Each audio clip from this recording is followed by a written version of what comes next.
Continuamos con más en Acción 10 en la mañana, ya en nuestro segmento Debates y Soluciones. Hoy conversamos acerca de la situación de Nicaragua, como siempre, qué va a pasar y sobre las demandas a nivel internacional, las posibles sanciones. Recordemos que los plazos ya se han vencido y hay mucha expectativa en cuanto a esta finalización del mes de junio y lo que puede traer de la comunidad internacional para Nicaragua. Vamos a conversar con un experto que ya nos acompaña, Michelle Polanco. Así es, se encuentra con nosotros don Roger Guevara Mena. Bienvenido, gracias por estar aquí en la revista Acción 10 de en la mañana. Recordemos que el día de hoy se vencen los 180 días plazo para la activación de la NICA Act en los Estados Unidos. El día de mañana estarían presentando un informe en el Congreso estadounidense. Bienvenido, gracias por estar aquí con nosotros. Gracias por la invitación. Bueno, entremos en materia, doctor. El gobierno ha dicho a través del último comunicado que ellos han cumplido y que no hay, prácticamente lo ha dejado entrever que no hay más presos políticos, que ya ha cumplido con la liberación, pero hay otras demandas de fondo en el diálogo con las cuales a juicio de muchos no se ha cumplido y entonces no se puede hablar de un cumplimiento total de todos los acuerdos que se supone eran vinculantes en esta mesa de negociación. ¿Cómo sitúa esto la situación precisamente de Nicaragua a nivel internacional? Mira, yo creo que es muy difícil la posición del gobierno en este momento y comenzar a interpretar un compromiso que está lo suficientemente claro, que establece que es la salida de todos los presos políticos y comenzar a decir que esto sí, que esto no, que esto quién sabe. Francamente, lo que hace es demostrar no solamente debilidad, sino mala fe. Por lo tanto, estamos frente a una situación en la cual el pueblo nicaragüense no puede esperar buena fe de un gobierno que al final está escamoteando a los presos políticos, está diciendo quién va a salir y quién no, cuando no tiene ningún derecho, y en sus compromisos está justamente la salida de todos. Mientras no hayan salido todos, no hay compromiso cumplido y eso tiene que estar muy claro. Por otro lado, los otros compromisos de apertura democrática, de libertad de expresión, del regreso de los organismos internacionales de vigilancia de derechos humanos, que son parte de los compromisos, tampoco se ha iniciado. Por lo tanto, estamos hablando no solamente de un incumplimiento inicial, sino que no se han abordado los temas fundamentales que se prometieron. Es decir, yo he creído que lo que se ha comprometido con la alianza no se ha cumplido ni uno solo de ellos. Por lo tanto, el hecho de que la alianza en este momento entregue a los testigos y garantes los informes en el cual incluye la lista detallada de todos los detenidos con carácter político, pues justamente supone que la alianza ha concluido en lo que se refiere a prisioneros su labor y es parte de los garantes y testigos establecer los mecanismos suficientes mediante el cual el gobierno de Nicaragua responda a esos cargos de detención ilegal y se hagan las acciones legales pertinentes a través de los tribunales internacionales. Ahora, don Roger, la publicación de este comunicado y la liberación de una buena parte de los presos políticos podría convencer a la comunidad internacional para no aplicar las sanciones que al final de cuentas es lo que tiene sentado al gobierno en una mesa de negociación. Yo creo que la comunidad internacional ya tiene tiempo de conocer al gobierno del presidente Ortega, ya sabe cómo es, sabe cómo miente, sabe cómo promete, sabe cómo incumple.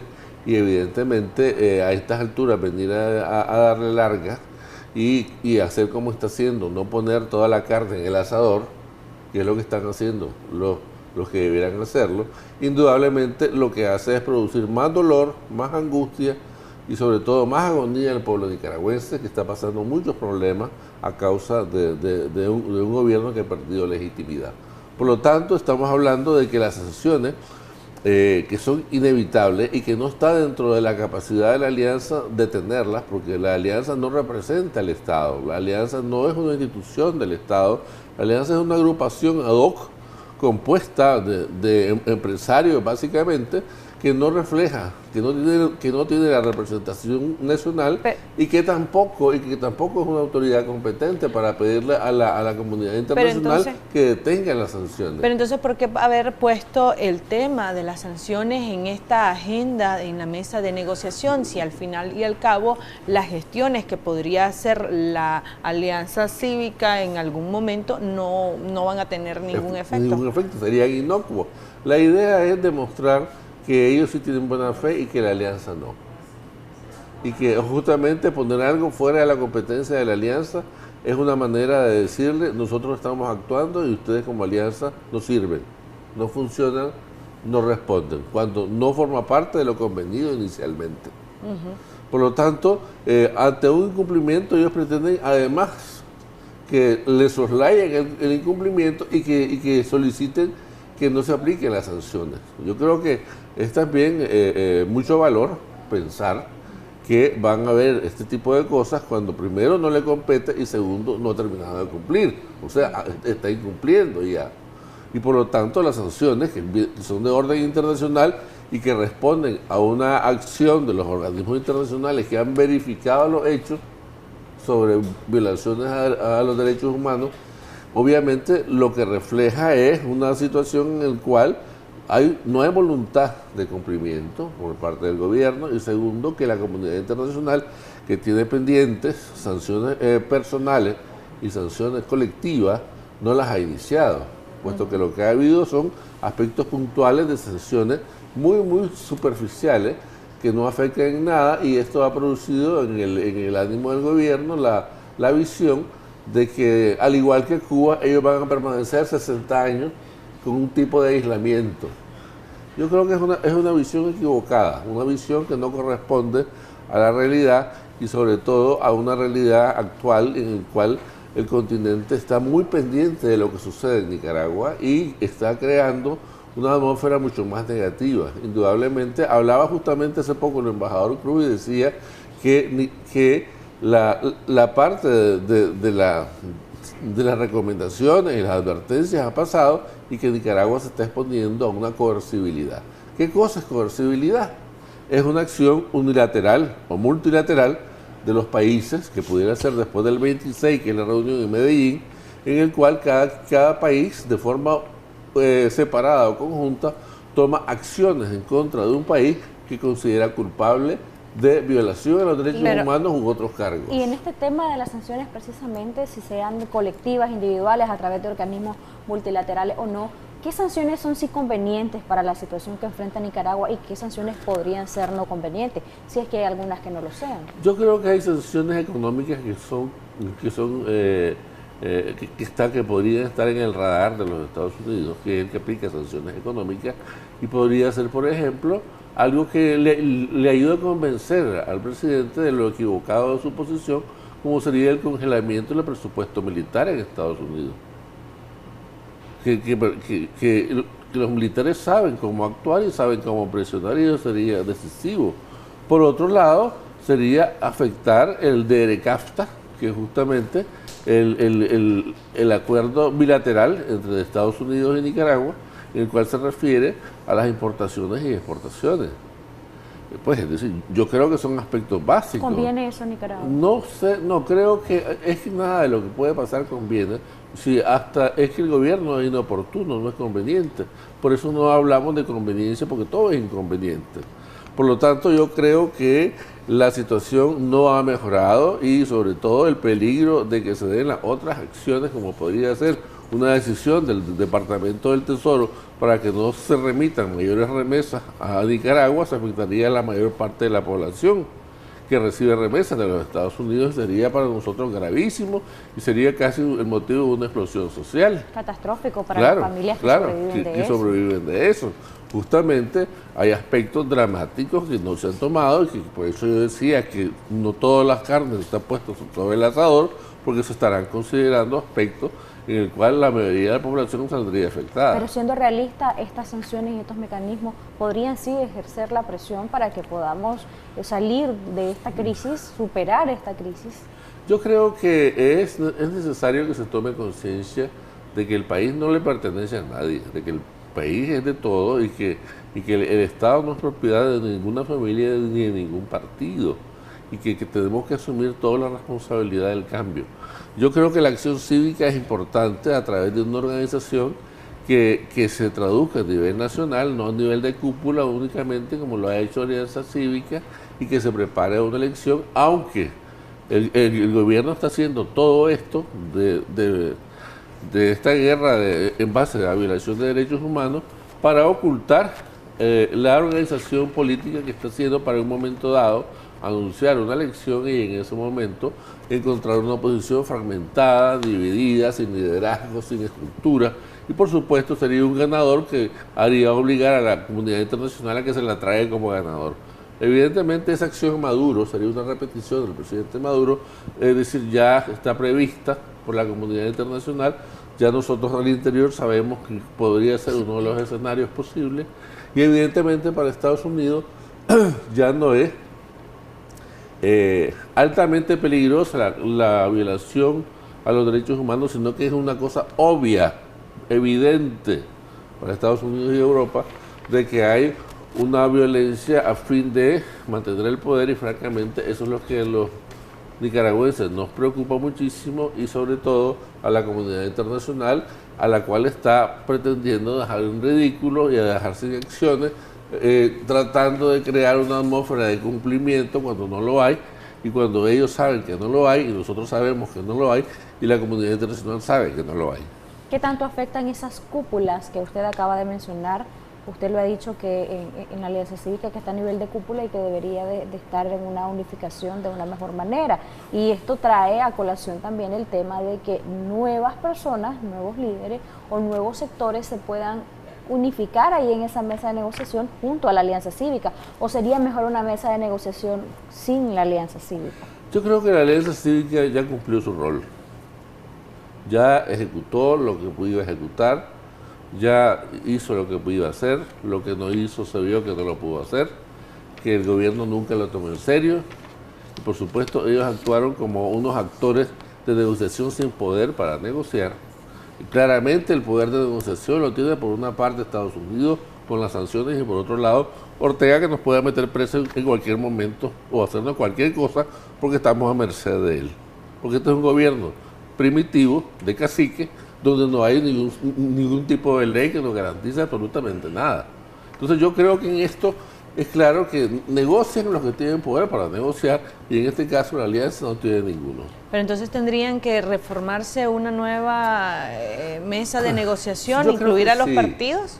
Yo creo que sí que hay que incluirlo, pues hay que replantearse una nueva posición. ¿Se puede confiar en los partidos políticos actuales? No. Yo creo que hay suficientes movimientos a lo largo y a lo ancho del país que se pueden vertebrar, estructurar y crear una oposición seria, coherente, que se prepare para una elección justa, que vaya a una época de transición en la cual los partidos que se organicen después de una cierta estabilidad, pasada esta noche oscura, evidentemente podría crearse un ambiente democrático para una elección.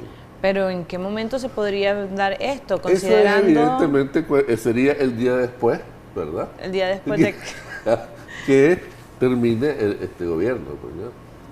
Obviamente en este momento no, Obviamente es la pregunta, ¿no? O sea, los actores que están ahorita asumiendo una especie de oposición son organizaciones que tienen un objetivo, sin embargo, pues tienen diferentes maneras de actuar. Estamos hablando, por ejemplo, de la Alianza Cívica, de la Unión Nacional Azul y Blanco, y de los partidos políticos.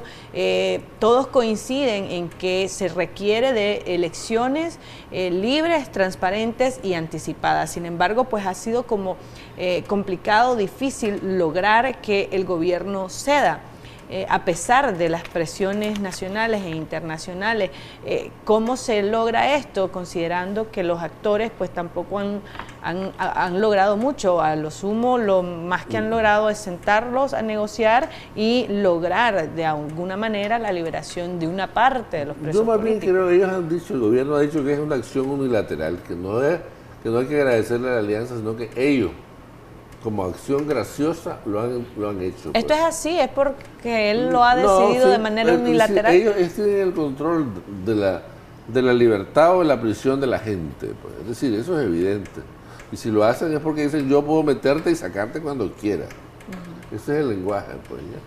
Entonces yo creo que es necesaria una organización que se prepare para unas elecciones para evitar esa sorpresa que de repente pasada esta nube de violencia contra los derechos humanos se anuncia una elección en la cual no hay capacidad, no hay estructura, no hay tendido nacional y que evidentemente esto hace que sea una debilidad y que solamente los registrados en el partido y sin reforma a la ley electoral no puede haber ningún tipo de acción democrática. Obviamente lo que hay que enfrentar es la reforma estructural del Consejo Electoral, la reforma en la cual se revise toda la estructura.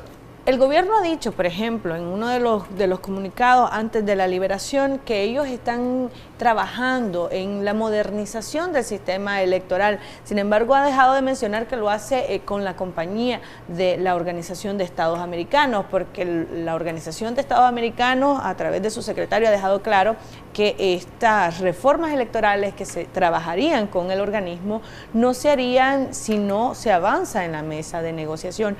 El que el gobierno, de manera unilateral, como lo ha venido haciendo, haga estas reformas, se podría confiar en que van a haber unas elecciones libres y transparentes y anticipadas.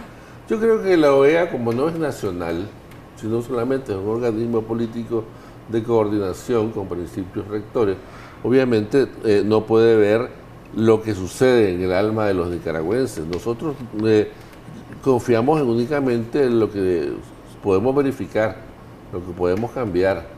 La OEA recibe la información y puede decir si está bueno o está malo, pero no puede de ninguna manera incidir, porque en cualquier momento Ortega le dice usted váyase, como le ha hecho otras veces, y como son organismos internacionales no tiene más que irse. Pero a un nacional o lo mete preso o lo pone exiliado. Pues ¿podemos ir a unas elecciones nacionales en este contexto? En este momento no, con tanto miedo y con tanta persecución y con tanto temor y sin recursos y sin control de los medios de comunicación y todo lo que existe y sin el dinero. Entonces, obviamente un movimiento político requiere de liderazgos estructurados, que sea no un liderazgo de un cacique como ha habido, sino un liderazgo de equipo, colectivo. Aquí el que venga, que quiera ser candidato de un partido, tiene que tener un mensaje, tiene que tener un equipo, tiene que tener facilidades, tiene que tener una trayectoria personal y una experiencia que sea reconocida. Por lo tanto, yo creo que en esto no es sencillo, pero tampoco es imposible. Además, el momento no es oportuno, porque nadie con una angustia de persecución va a estar pensando en una elección, que es algo que está apostando el gobierno. Pues. Hemos escuchado en más de una oportunidad, doctor, que siempre dicen, y lo dijeron incluso gente que estuvo como presa política en los diferentes penales de nuestro país, dicen lo que queremos saber es cuándo es el adelanto de elecciones.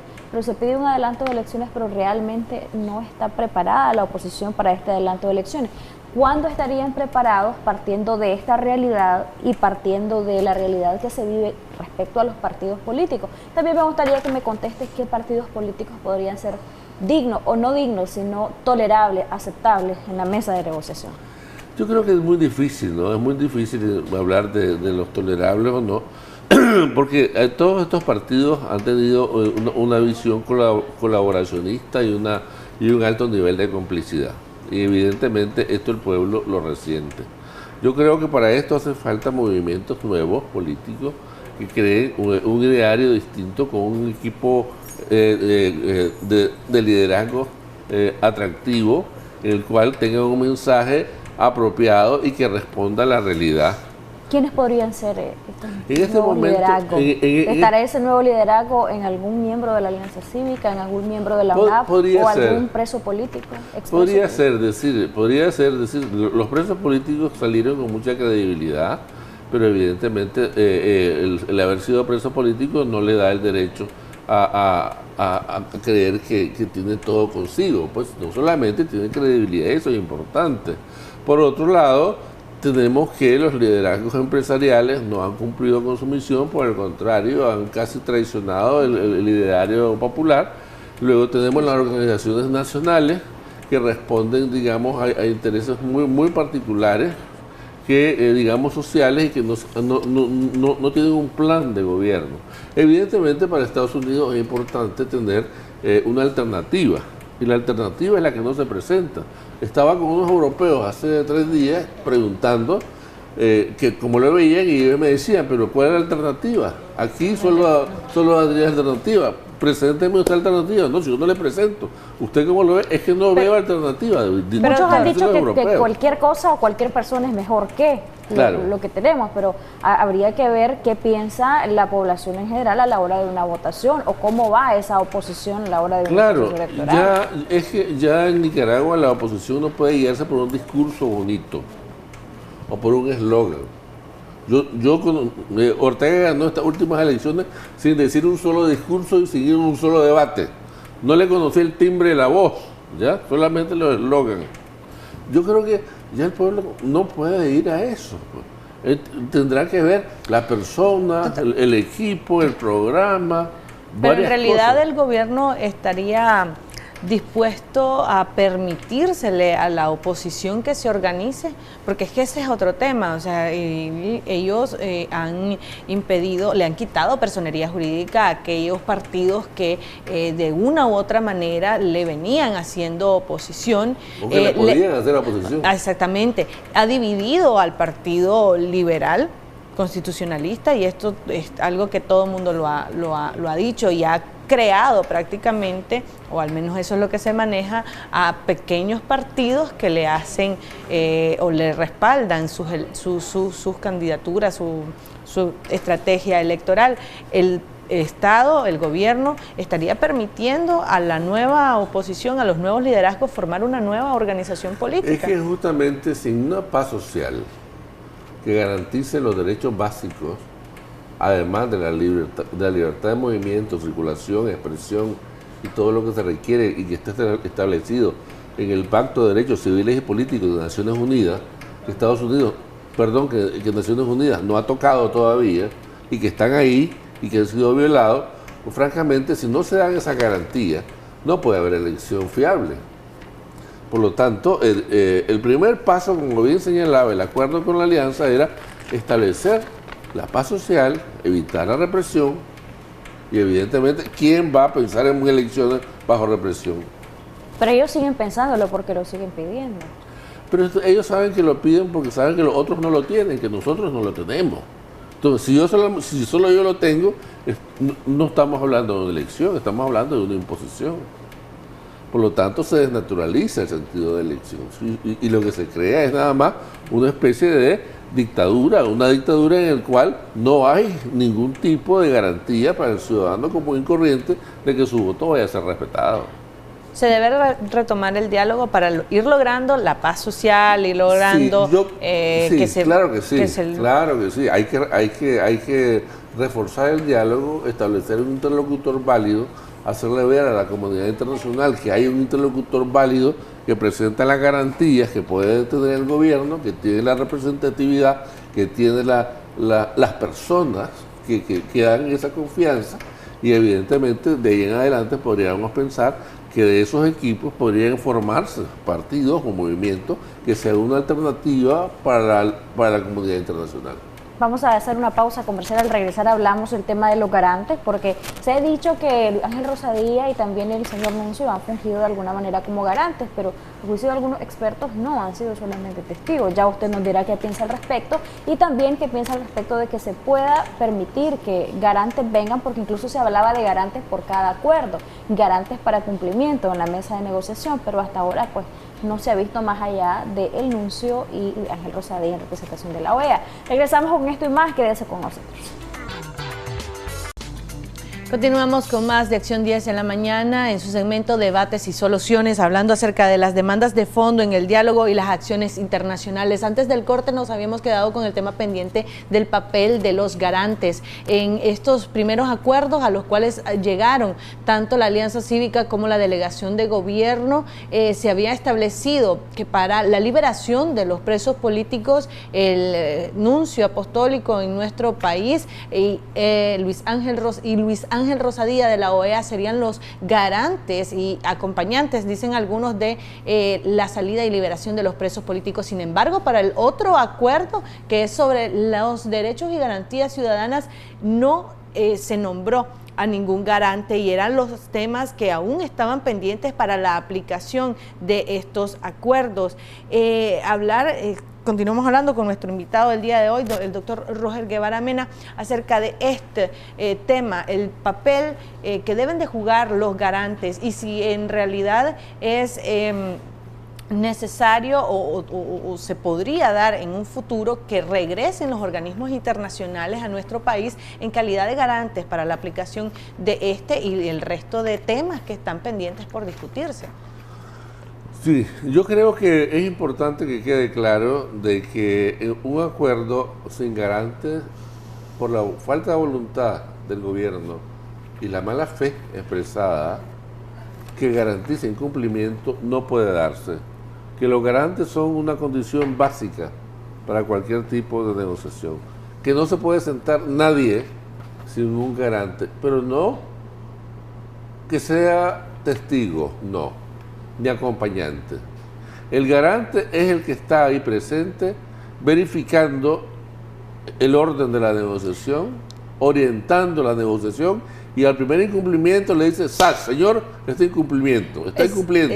Si usted continúa, le pasa esto. Ese es el garante. Exactamente, o sea, el garante debería de tener algún tipo de presión, claro, un mecanismo de presión a la mano, pero no, el acompañante es el que va al cementerio y solo no se va al hoyo con el muerto, nada más. Ese es el que acompaña en un entierro. Ese es el acompañante, y el testigo es el que dice que vio. ¿Usted vio? Sí, yo vi. Ah, bueno, pues suficiente. Ese es el testigo, ¿no?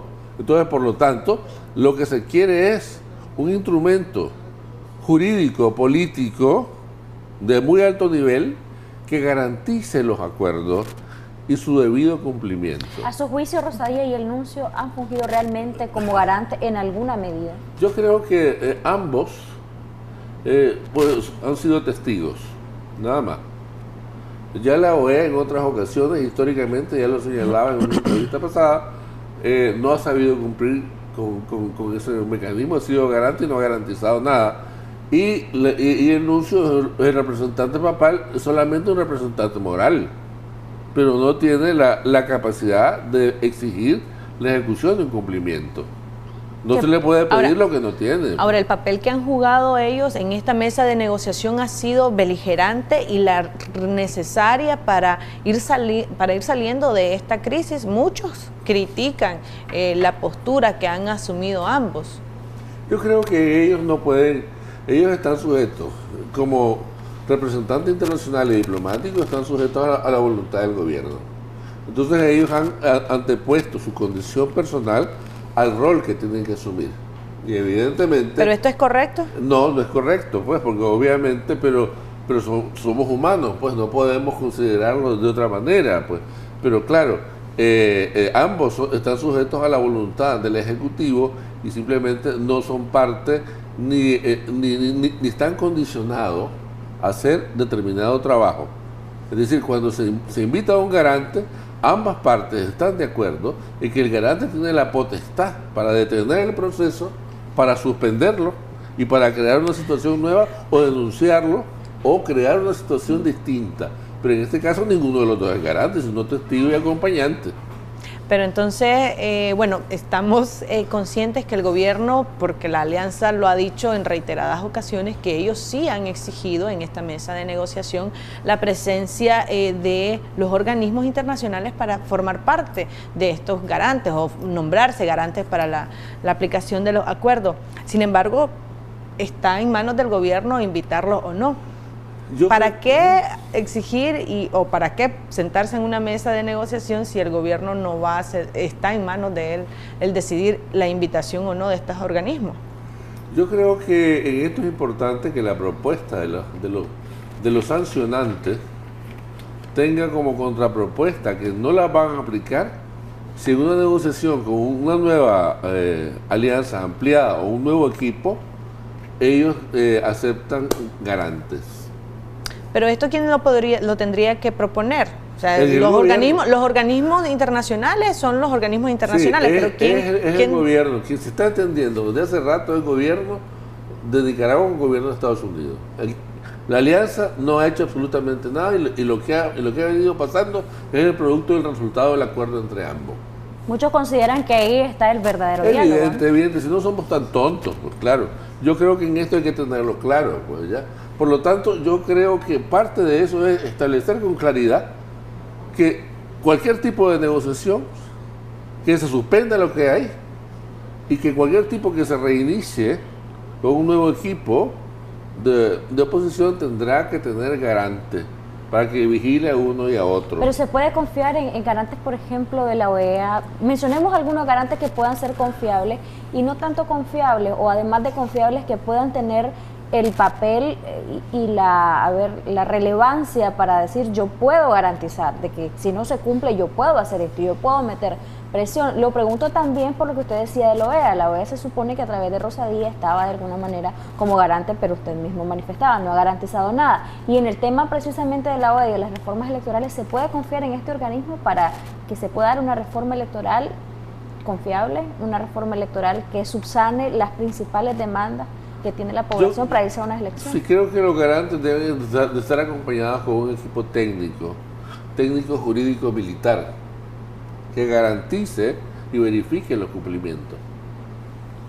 El técnico jurídico verifica la ley, el militar ve lo que sale, quién sale, cómo sale, qué tipo de armas tienes, a dónde va y cómo va.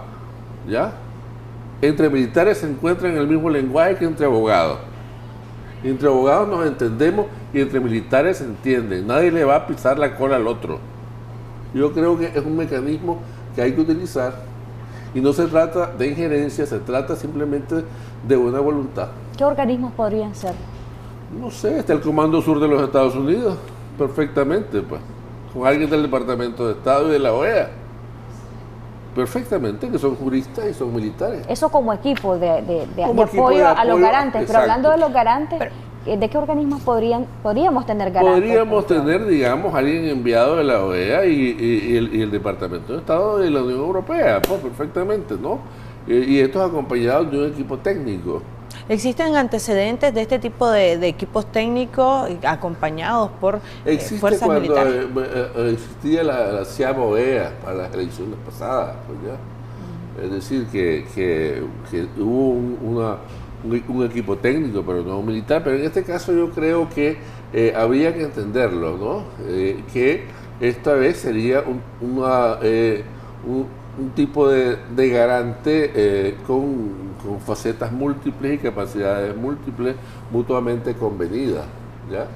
Que en este caso podría garantizar a la ciudadanía que ellos están actuando en consonancia y además esto tendría siempre la imagen de una oposición con representación. ¿Podría estar la CIDH? La CIDH perfectamente en lo que a derechos humanos se refiere. Y en el caso de la reforma electoral, tal y como le preguntaba, ¿es la OEA el organismo indicado? Podría ser la OEA, podría ser gobiernos como el español, por ejemplo, ¿ya? Que tiene experiencia en esto. Sería sano que estuviesen los dos por aquellas desconfianzas, claro. Porque muchos han dicho incluso que en cuanto a la Organización de Estados Americanos, no lo estoy diciendo yo, lo han dicho algunos expertos, quizá en elecciones anteriores de Nicaragua pues no han tenido el papel. No, ha fallado, sí. Por eso es que habría que hacerse acompañar para algún gobierno extracontinental, como en el caso de España o Francia, que podrían perfectamente participar en un equipo de esto con un apoyo logístico también múltiple y que evidentemente tenga carácter de verificación y de pacificación en su momento. ¿Cómo estamos con los tiempos en todo esto? Partiendo de la realidad, de lo que hemos visto hasta ahora, ¿cuánto tiempo más le puede tomar a Nicaragua el poder solucionar la situación? ¿Y cuánto tiempo más va a aguantar, doctor? El problema es que yo no quiero pensar que el gobierno está jugando a que puede ir al filo de la navaja y de cara a una explosión social. Me parece que sería ilógico, sería irracional, sería criminal hacerlo. ¿Se puede todavía hablar de adelanto de elecciones como lo han pedido varios sectores, o ya sería utópico el pensar que vamos a adelantar elecciones, considerando que pues ya llevamos la mitad de este año y pues unas elecciones se requiere, y sobre todo el tema de las reformas se requiere un año? Yo creo que con las reformas que pueden hacerse de forma simultánea a una elección, que se entienda que sería un gobierno de transición. Cuando hablamos de gobierno de transición, sería que es un gobierno con un periodo de tiempo más corto de lo normal. Para que en ese tiempo se organicen los partidos, y ese gobierno de transición que sea previamente garantizado por una ley y una reforma estructural al Consejo, apropiada, ¿verdad? Y surgir como un movimiento nacional, no necesariamente como un partido nuevo, ¿verdad? Pero sí como un movimiento nuevo que le dé posibilidad a todos los sectores, y que justamente en el entendido de que va a ser el resultado para 2 años de periodo de gobierno, que es el tiempo suficiente para la renovación de todas las estructuras. Ahora, ¿se podría hacer unas elecciones adelantadas? En ese caso sí.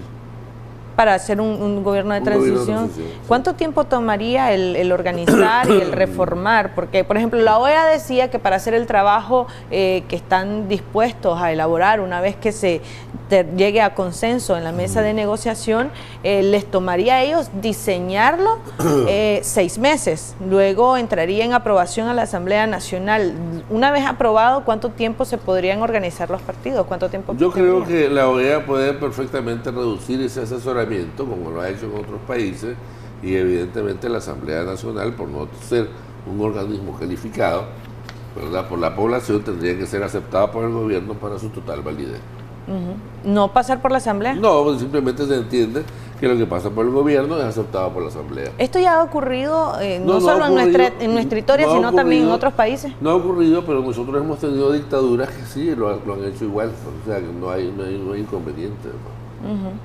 Doctor, en el caso de la amnistía, quisiéramos que también usted hablara un poco acerca de este tema. Por ejemplo, muchos la consideran una autoamnistía y consideran que el acuerdo no se ha cumplido en su totalidad porque los presos políticos no tienen un documento en sí, más allá de una notificación administrativa, donde diga que ya sus procesos están pues prácticamente cerrados. Muchos decían que lo que están diciendo no es que están cerrados, sino suspendidos. ¿Cómo queda este tema? ¿Y qué influencia tendría este tema precisamente a nivel internacional?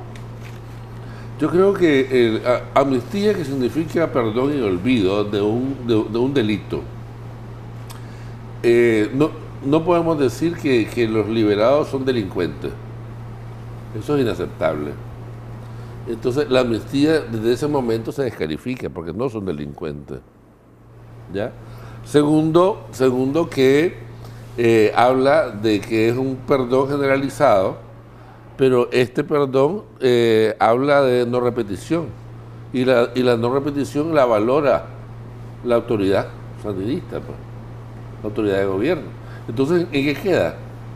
Si es amnistía, que es perdón y olvido, luego te vuelven a agarrar si vos decís o haces algo que no les gusta. Y entonces, ¿en qué quedamos? ¿Ya? Entonces no es más que libertad condicional. De hecho, ayer denunciaban varios presos políticos que aún no han recibido el sobreseimiento definitivo de sus casos, y un especialista en el tema explicaba que es la Corte Suprema de Justicia la que debe emitir una especie de sentencia en donde se explica que estas personas fueron liberadas y que se debe de borrar su expediente por la ley recientemente aprobada. Y según una publicación del diario La Prensa, se ha orientado a los jueces la suspensión, pero no el cierre de los procesos judiciales. Bueno, yo creo que en este caso vale la pena hacer la consulta oficial a la Corte Suprema de Justicia, lo que hay como eso, ¿verdad?, en la cual decimos que cómo se entiende la ley de amnistía, si se entiende como sobreseimiento o se entiende como indulto o como libertad condicional, que sea la Corte, para que digan ellos con claridad de su ángulo político jurídico cómo entienden esa ley. ¿Podríamos esperar una respuesta de la Corte Suprema de Justicia a esta interrogante? Seguramente que tardarán 6 meses, 1 año, cuando ya sea inocua la respuesta. Pero indudablemente, si queremos solventar todas las dudas, que nadie las tiene, pues sería hacer una consulta de ese tipo, pues. Pero debería de darse esta respuesta más bien en un momento clave como este, donde hay una opinión internacional pendiente de lo que se está dando. Yo creo que sí, si hay buena voluntad para negociar, habría que soltarlos a todos y simplemente establecer que la ley de amnistía tiene el equivalente a un sobreseimiento definitivo. Y que esa es una interpretación que le hace el gobierno y punto, ¿ya? Simplemente, aunque amnistía, lo que está claro en la ley, no hace falta explicación. Una amnistía supone eso. Pero entonces habría que explicar lo que ya está explicado, pues. Esta es una amnistía particular, no es una amnistía que responde a similitudes con otras amnistías en otros países, porque exacto, sí ellos han defendido. Es una amnistía muy sui generis, pues, muy especial, que habla únicamente de establecer una libertad condicional, una excarcelación, pero no una liberación. Era el único mecanismo, decía la vez pasada que estuvo acá el diputado Gutiérrez, que era el mecanismo más idóneo, que traía beneficios para los dos sectores. Él dice lo que quiere, pues, y lo que le conviene. Pero yo me acuerdo en el caso del presidente alemán, que dijo con claridad que él no aceptaba amnistía, que era sobreseimiento o él no salía. Yo me acuerdo, pues. Y él sabía lo que estaba diciendo porque él es abogado. Él sabe lo que representa eso, pues. Y salió por sobreseimiento, pues. O sea, por liberación total. No decir que no pretendan que todos somos ignorantes, ¿no? Porque es un abuso, ¿no? En este caso, doctor, de estos mecanismos legales y de la situación que enfrentan los presos políticos, hay también afectaciones económicas para ellos, hay todo tipo de afectación para los familiares. Incluso doña Mercedes Dávila denunciaba que algunos de sus familiares han sido despedidos por tener ese parentesco con Edwin Carcache, por ejemplo. Todo esto sumado al hecho de que la situación de los medios de comunicación no han sido devueltos, algunas cosas que están en aduana, por ejemplo, no se le ha destrabado eso que está en aduana, no han sido devueltos los bienes a algunos medios como Confidencial, por ejemplo. ¿Cómo deja esto el cumplimiento de acuerdos? ¿Cómo deja esto la imagen del gobierno de Nicaragua a nivel internacional? ¿No se estará pensando en esto o se estará pensando prácticamente en una estrategia de seguir hasta donde se pueda? Yo creo que es un error pensar de que todos los afectados van a quedarse en silencio y con miedo en una esquina temblando. Es un error. Es pensar que todo el mundo es cobarde y que aquí no hay valor para nada. Es decir, es un error, es desconocer a su propio pueblo. Yo creo que esas recomendaciones cubanas están equivocadas todas, porque Cuba es otra realidad, es otro pueblo, igual que Venezuela. Cuba es un pueblo de afrodescendientes y apátridas que ha formado ese país en los últimos 60 años y ha podido aguantar esa dictadura, que es distinta. Nosotros no, somos otra cosa, pues. Yo creo que se están equivocando si esos consultores cubanos le están diciendo que a fuerza de violencia se puede controlar el país. Eso significa ignorancia, falta de estudio de su propio país, falta de identificación y estar dependiendo de ser parte de la colonización ideológica de otro país latinoamericano. La presión interna en Nicaragua, doctor, por el desempleo, por la situación económica difícil es cada vez mayor y puede llegar un momento de sublevación social. Ese momento está muy latente, está muy lejano. ¿De qué depende que llegue? No deberíamos de llegar hasta ahí, no deberíamos, nadie quiere eso, porque simplemente sería un tsunami que nos podría arrastrar a todos. Pero es un riesgo que no entiendo por qué lo asume el gobierno. Yo le recomendaría que no asuman esa carta, puesto que es una carta que sería muy dolorosa, muy sangrienta, con mucho daño, y nos dejaría en una peor situación que en la que estamos. Hay que buscar mecanismos, aunque sea insólitos, sin precedentes, pacíficos, ¿verdad?, que nos permitan una solución lo antes posible. De lo contrario, vamos a encontrarnos nuevamente ante un tsunami social, ya no cívico, y que justamente va a crear un conflicto de carácter mayor. Y si está jugando el presidente Ortega que eso puede desbordar la frontera y crear una migración en Estados Unidos, que era lo que está jugando, pues francamente creo que yo le recomiendo que no lo piense así, que sería una gran equivocación. ¿El presidente Ortega tiene todavía chance de salir bien librado de esta crisis sociopolítica o ya no tiene nada que Yo perder? creo, tiene muy poco, pero en realidad todavía tiene posibilidades. Él sabe que tiene un rechazo nacional, pero él sabe que tiene el control. Son acciones que no podemos desconocer. Y por otro lado, él podría jugar todavía, ¿no? Tiene cartas que jugar y yo creo que podría perfectamente bien negociarla, ¿verdad? Pero que si no lo hace, porque está creyendo que el miedo, las armas y el dinero lo hacen todo, que sería un gran error. ¿Estaría él esperando hasta el último momento para negociar precisamente y salir mejor airado de toda esta situación? Es su estilo, pues, es su estilo, porque acordémonos que él tiene una visión guerrillera, pero una visión de la Guerra Fría, que fue así. Las cosas han cambiado mucho desde esa época, y por lo tanto yo creo que esa percepción lo que traería es más problemas a Nicaragua de los que ya tenemos. Ya para ir concluyendo, doctor, ¿cuáles serían sus recomendaciones a la Alianza Cívica que está en la mesa de negociación, a los diferentes sectores que están, por ejemplo, en la UNAP, los expresos políticos o los aún presos políticos, porque usted lo ha dicho, es una libertad condicional a su juicio lo que ellos tienen, y también a los partidos? Yo recuerdo que Irlanda Jerez, estando acá, se le preguntó que qué le diría a los partidos. Entonces ella dijo desobediencia parlamentaria, porque un salario de $5,000, $6,000 no debe comprar la dignidad de nadie, y si a ustedes les queda un poquito, pues deberían de hacer desobediencia parlamentaria. ¿Qué opina al respecto? Yo creo que como son una minoría y ellos estén ausentes o presentes, las leyes sandinistas pasan. O sea que es totalmente irrelevante que ellos hagan cualquier tipo de cosa dentro de la Asamblea. Ahora, la Alianza Cívica ya se le ha dicho en repetidas ocasiones que ampliara su base, que redujera la representación empresarial, que tuviera más presencia estudiantil y campesina. ¿Por qué no lo hacen, doctor? Porque seguramente quieren seguir controlando.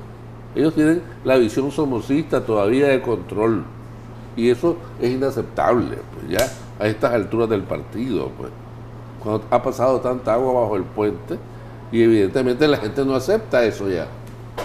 Entonces yo creo ¿Tiene credibilidad la gente en la alianza por aquello de los años que estuvo junto al gobierno? No, por eso, después de 11 años de maridazgo ilegal con el gobierno, ahora viene a pretender ser el abanderado de la democracia. Es muy difícil creerle, francamente es muy difícil. Pues yo soy tonto, pero tanto no. Ajá.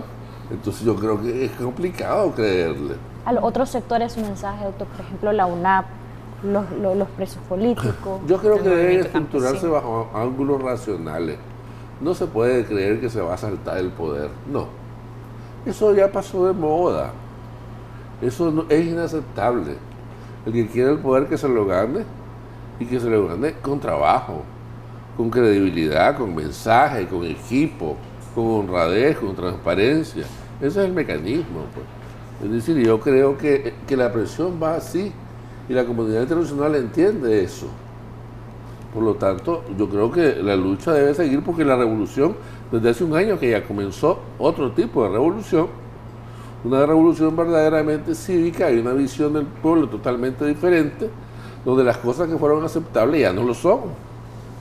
Y indudablemente en esta coyuntura hay que crear nuevas imágenes, nuevas figuras jurídicas, políticas, nuevas instituciones, y para ello hay que darse tiempo y hay que crear evidentemente las circunstancias que no se dan de la noche a la mañana. ¿Podemos decir que el diálogo ha tenido logros, que se ha llegado a algo, que la Alianza Cívica ha logrado algo? Sí, la Alianza Cívica ha logrado hacer ver al pueblo nicaragüense que el gobierno no tiene buena fe. Entonces, su fracaso ha servido para establecer una visión más clara de lo que mucha gente aún dudaba del gobierno. Más allá de ese logro, ¿ve usted algún Más allá logro? Yo veo que hay muy poco que decir, puesto que lo que podría haberse dicho de que es el diálogo lo que ha conseguido la libertad, el gobierno se ha encargado de borrarlo al decir que son acciones unilaterales. Ok, muchísimas gracias, doctor Roger Guevara Mena, por habernos acompañado acá en Acción 10 en la mañana. Un placer realmente. Bueno. De esa manera terminamos este segmento, debates y soluciones. Vamos a hacer una pausa comercial. Cuando regresemos, mucha más información para usted aquí en su revista Acción 10 en la mañana.